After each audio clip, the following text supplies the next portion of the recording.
Bonjour à tous, ici c'est Pouzol. Donc ici ça ne sera pas un tuto, enfin oui et non. Là j'ai préparé un pack de textures briques. Là j'ai préparé déjà pour GIMP. Donc en voilà une par exemple. Ici tous ces raccords, là on voit pas le noir qu'il y a autour, hein, c'est l'ombre tout simplement. Disons que quand vous mettez ça sur une grande image, celle-ci, je sais plus combien elle fait. Hop, je vais monter ça comme ça. Voilà. Elle fait 329 sur 238. Donc,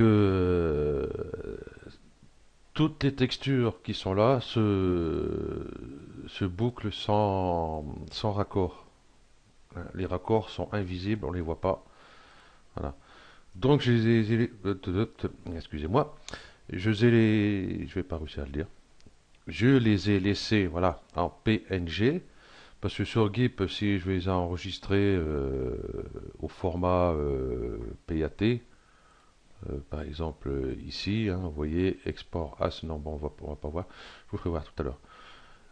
Donc, ce qu'on peut faire, enfin ce qu'on va faire d'ailleurs, on va prendre toutes ces images-là, en faire un copier comme ceci, ça tout le monde sait faire. On va aller, hop, hop, aller ici, dans votre disque C, hein, où vous avez installé GIMP d'ailleurs, voilà, en programme, ici GIMP 2, ici char, GIMP 2.0 et ici vous avez les patterns. Donc vous voyez ici je les ai coulés déjà, donc ça sert à rien que je les recolle. Voilà. Donc vous voyez vous pouvez mettre des fichiers PAT, hein, comme pour Photoshop, pareil. À part que là, j'ai fait préparer le fichier Photoshop, mais avec les 32 textures dans le fichier PAT. Mais sur GIMP, ben, il ne les reconnaît pas.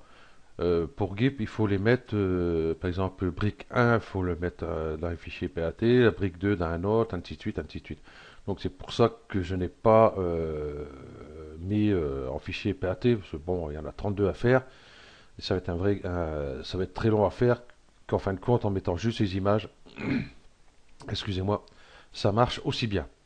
Donc une fois que vous avez installé toutes vos textures dans votre dossier GIMP, voilà, ça je peux le réduire, vous allez les retrouver ici. Donc si GIMP il est ouvert avant que vous installez vos textures, hein, vous cliquez ici, actualiser les motifs. Euh, bon, moi le changement de données a échoué, c'est pas grave. Voilà. Si jamais ça ne fonctionne pas, que vous ne les avez pas ici dans votre fenêtre ici, bon, vous coupez GIMP et puis vous le relancez tout simplement. Donc on va voir ce que ça donne. Donc je vais faire fichier, nouvelle image. Bon là 332,28, donc je vais valider. Ça sera la texture de la brique. Je vais prendre le pot de peinture. Et je vais prendre par exemple, allez hop, tiens celle-là.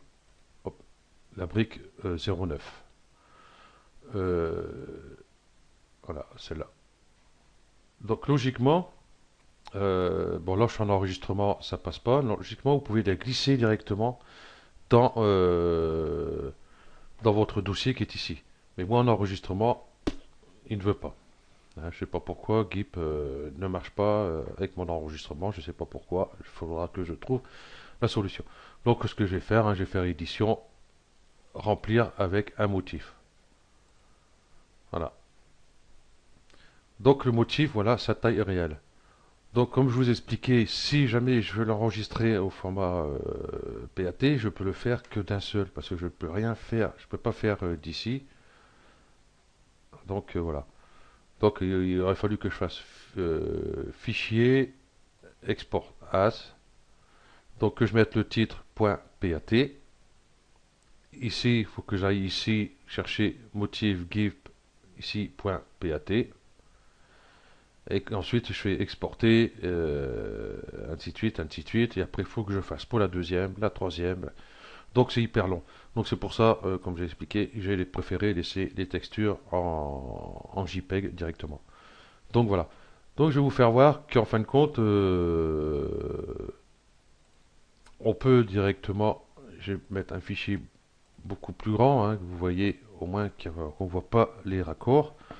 Par exemple, je vais faire, tiens, 1000 sur 1000, valider, et je vais faire édition. Je vais pas prendre ce motif-là, hein, je vais prendre un autre au hasard, hop, celui-là, le 31, édition, remplir avec un motif. Donc vous voyez ici, il n'y a aucune trace de raccord. Voilà, c'est propre, c'est nickel. Ok, donc ben voilà, c'est tout ce que j'allais à dire. Que voilà, si ça intéresse quelqu'un, j'ai préparé le fichier au format PAT avec les 32 textures dedans. Et ensuite, je vais faire les textures pour Cinema 4D directement. Hein, les matériaux pour Cinema 4D.